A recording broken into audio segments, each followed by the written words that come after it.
Students, these are the materials you'll need during this first step in the process. Your rubric, your sketchbook, some of these cards, tag board, square cards, pair of scissors, pencil, and some tape. Go ahead and gather your materials now. Let's take a moment to review the goals of this project. You'll see here that the main goal is to use translation, reflection, and/or rotation to make a colorful, creative tessellation. The specific goals, I would like for you to try at least 3 different shapes. This is going to give you a chance to exercise your creative muscles and to have a few different options in case one doesn't work out. These ideas will be generated in your sketchbook as well. Later on in the project, you're going to be tracing these shapes 5 to 7 times, and they will fit together almost like puzzle pieces. You'll trace the outlines with thin Sharpie, and then you'll be deciding which medium to use for coloring your tessellation, what you think will work best with your particular design.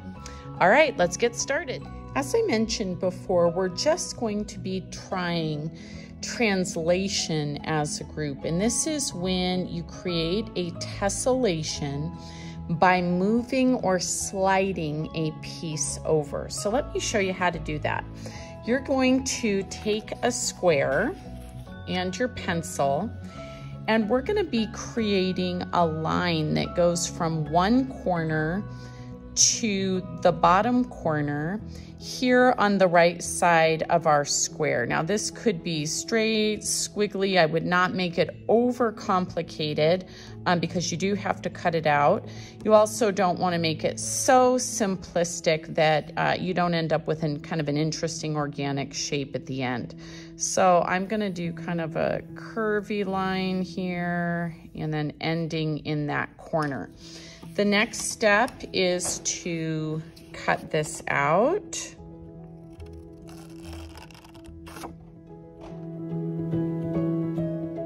You can see here I have my cutout, and when you translate, you are sliding that end over onto the opposite side. So sliding from one side to another, and you can imagine already that these pieces will fit together when you put them side by side.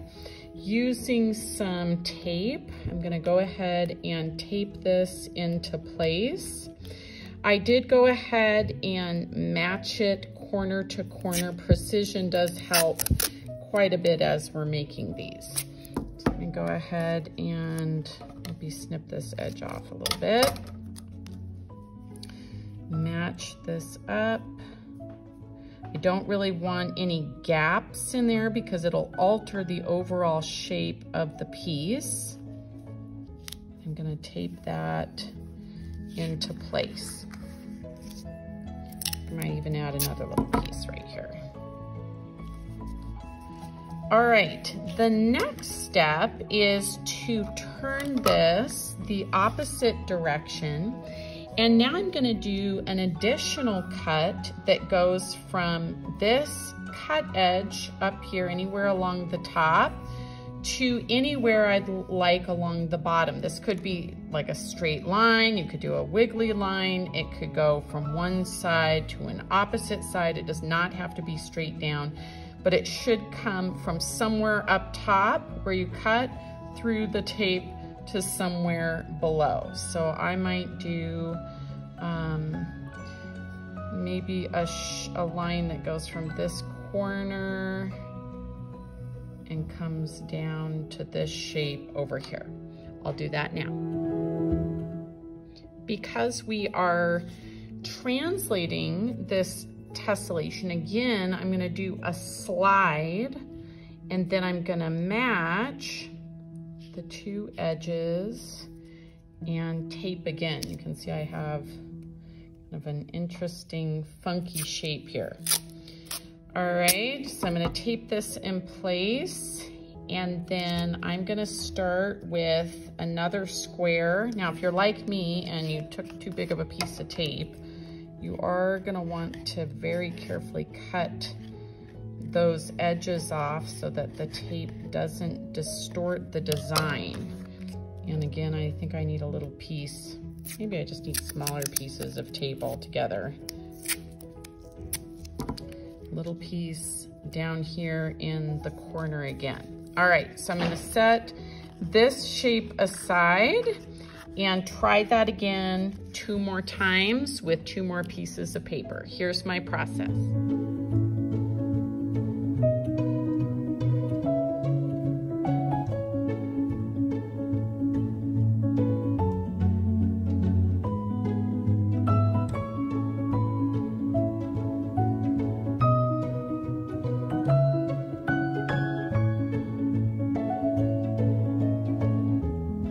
This next step is a lot like looking at the clouds, laying in the grass, looking at the clouds, and seeing if you see anything. And so these shapes are going to be going one by one, and you are going to think about what could they possibly be turned into. Is there something that you see or a number of objects that you see together? You are going to trace these in your sketchbook, and I'd like you to have at least one idea for each one. And it's all going to be done in pencil, trace, and then see if you can turn them into something identifiable. I'm going to do that now, and then I'll show you what I come up with. After playing around with these for a while, I wanted to show some of these ideas, not because they're all the best ideas, but just they're part of the creative process, and some I like more than others. So here is the first shape. You can see right here I traced it, and it reminded me of being at the Niagara Falls and kind of the water flowing down, the big amount of spray, and kind of the rocks behind. So I tried that out. The next one I tried was kind of goofy like. It was this one. I kept seeing some sort of dragon-like cartoon, so I tried to play around with the shapes. It didn't work perfectly, but it was an attempt at seeing what that could possibly be. The next one ended up actually being a lot more flexible in my thinking, and it was this shape. You can see here, and maybe this is because my parents owned a dry cleaning business when I was younger, but I saw an iron, and so I tried to create an iron and then the cord coming off. I also, when I flipped it around the other direction, kind of saw this boat shape with a big fish underneath, and you can see kind of the water around the boat shape. The one that I ended up actually liking the most, I thought of right here, and that was a toucan. This shape kind of started to look like a wing to me, and I was trying to think of a bird that had a bigger bill, and so I kind of came up with this toucan, maybe sitting on some wood, and then the leaves filling in the spaces. So those are some examples. Go ahead and give it a try. Let's take a moment for a quick little step that's going to save us a headache later on. And that is to test and just make sure that the shape you have tessellates. As I thought through all my ideas, the one I'm most interested in is this toucan, partly because I think it's going to be really fun to watercolor. And so I just want to try that out by drawing a couple of these shapes. So we just outline. And as you're tracing these, sometimes you do have to adjust just a tiny bit because you're drawing outside the template shape. And so it starts to not quite fit together. So let's see, this one is gonna go right here. Since I already drew that area, I'm not gonna redo that. I'll just go off the page here. And I'm gonna try it a few more times just to make sure this works before I get too far into the actual art project. All right, I've determined this does tessellate, and so I am good to move on to the next step. The next step in the project, you'll see here, beginning in the center of the paper, artists will neatly trace the shape at least 5 to 7 times and fill in details using pencil. Students will trace the shape and details using a thin Sharpie. So I'm gonna start with pencil. I'm gonna trace my tessellation 5 to 7 times and then go ahead and go over that with Sharpie.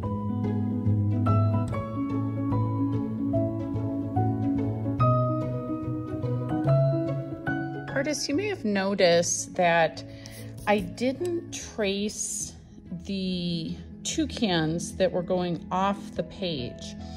There's a couple different options here. You can trace them and then fill in the entire plane of the paper. Another option is something that I'm gonna try here, which is to actually have some tessellated shapes and then a background. Now, in my case, because I have birds, there's gonna be a collection of birds, there's gonna be the leaves in the space. So in the background, it might make sense for me to have sky, something blue that could contrast with the shape. That part kind of depends on your design and whether it makes sense to have a background or if you should just fill it in completely. I will let you make a decision on that, and of course, I'll be here to support you if you need help deciding.